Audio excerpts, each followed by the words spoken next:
해주면 돼요. 여기까지가 제작하는 방법이고 이렇게 다 제작을 하게 되면 우리는 정시 실험을 수행할 수 있게 됩니다. 실험을 수행하는 방법은 여기 나와 있는 대로 자석 스틱을 떨어뜨려 보는데 7-1번 구리판에 하지 않은 건, 구리판에 설치한 건 두 가지. 동시에 자석을 2개 붙인 스틱을 떨어뜨려서 속력을 비교하게 됩니다. 그리고 마찬가지로 앞에서 얘기했듯이 자석의 개수를 4개, 6개로 바꾸어서 우리의 과정을 반복해보면 되고, 이 과정을 반복하면 이 위인물 첫 번째 장 마지막 쪽에 빈칸이 있죠. 그 빈칸을 채울 수 있을 거예요. 자, 그러면 각 조에서 선생님이 좀 빠르게 말했기 때문에 실험 도구를 만들어 보는 시간을 갖도록 하겠습니다. 실험 도구를 만들면서 질문이 있는 학생은 손을 들어서 질문을 해주시면 됩니다.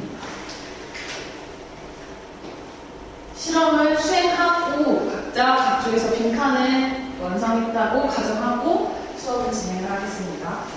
자, 실험을 수행했던 이 실험이 그다지 어렵지는 않았는데 되게 신기하다는 것을 알 수 있어요. 왜냐하면 첫 번째, 자석 스틱이 투명관을 통과할 때 속력은 어땠는지 다들 대답할 수 있죠? 투명관을 통과할 때는 그냥 빨리 떨어졌어요. 그렇죠. 아주 간단하게 투명관을 통과할 때는 우리가 실제로 그냥 물건을 놨을 때처럼 아주 빠르게 떨어지는 걸 볼 수 있어요. 근데 굉장히 신기했던 건 두 번째, 자석이 구리판에 설치한 투명관을 통과할 때 속력은 어땠죠?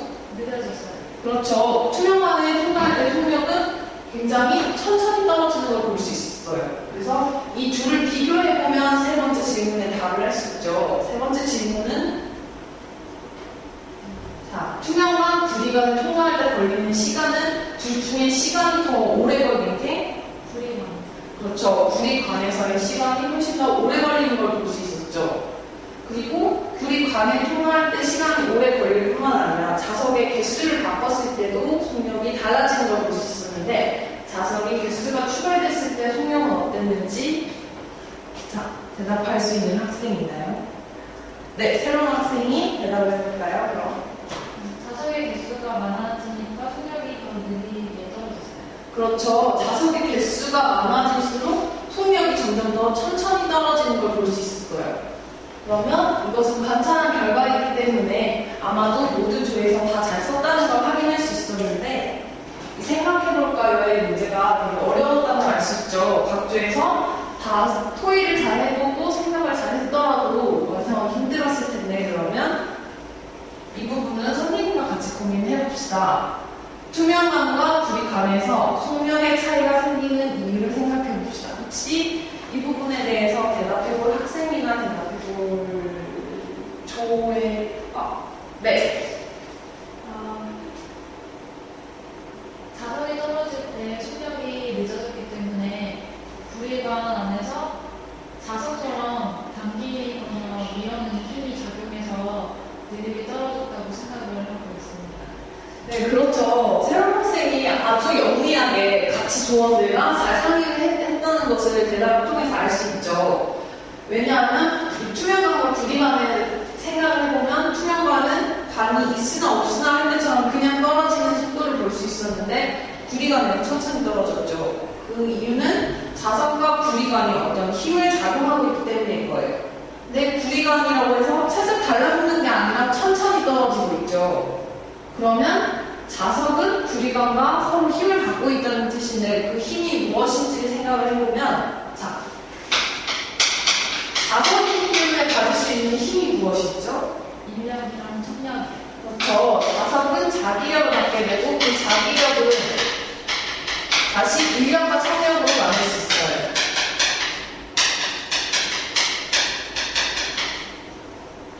인력은 당기는 힘이고 청력은 밀어내는 힘이겠죠. 근데 우리가 지금 이 주변에는 구리판이고 여기에 우리가 자석 스틱을 떨어뜨린다고 생각을 해봤을 때 구리판이 없었다면 굉장히 빠른 속력으로 떨어졌을 텐데 구리판이 생기면서 점점 천천히 떨어졌죠. 그러면 천천히 떨어질 수 있었던 이유는 학생들에게 브레이크의 원리를 다시 설명을 해주게 되고 자, 이제 되돌아 풀어보기 시간을 갖도록 하겠습니다. 자, 여러분. 방금 전에 설명했던 내용을 통해서 자이로 드롭이 어떻게 올라가고 어떻게 정지하고 어떻게 내려올 수 있었는지 알게 됐죠. 그러면 우리가 오늘 배우고 싶었던 학습 목표에 따라서 선생님이 준비한 평가 문제가 있는데 평가 문제는 유인물 맨 뒷장 마지막 쪽에 있을 거예요.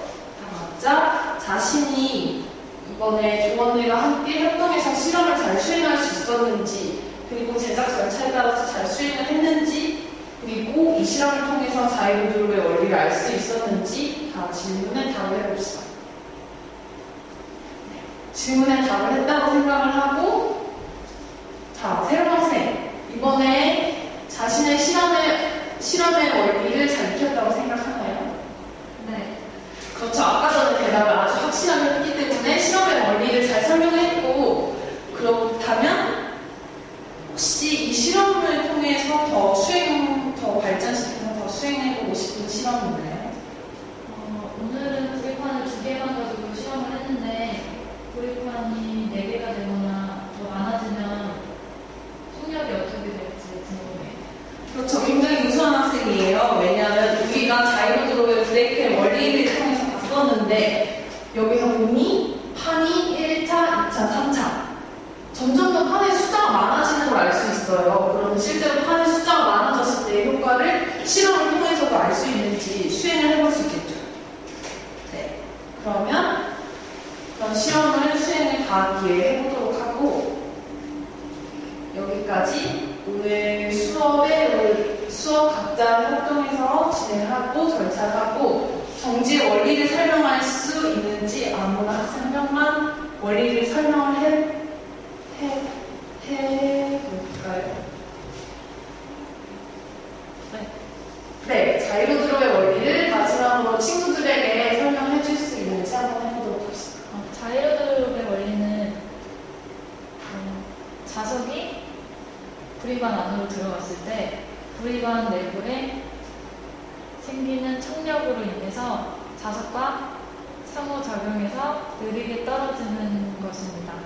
네, 되게 완벽하게 설명한 걸 볼 수 있죠. 자석이 우리가 실험을 어떻게 했냐면 구리관이나 구리관이 아닌 일반관에서 낙하하는 실험을 했는데 구리관에서 점점 더 천천히 떨어지는 이유는 구리관이 자석은 아니지만 그와 비슷한 자성을 띠게 되고 그 자성인 청력이 자석을 밀어내게 돼서 떨어지는 속도가 점점 천천히 떨어지게 되고 이렇게 해서 자이로 드롭이 안전하게 낙하할 수 있었다는 걸 배울 수 있었어요. 그러면 다음 시간에는 우리가 무엇을 배울 수 있냐면 그렇다면 자이로 드롭의 제동을 좀 더 과학적인 명칭을 이용해서 설명을 해보고 실제로 이 제동 원리가 활용이 다른 분야에는 어떻게 되는지를 배워보도록 합시다.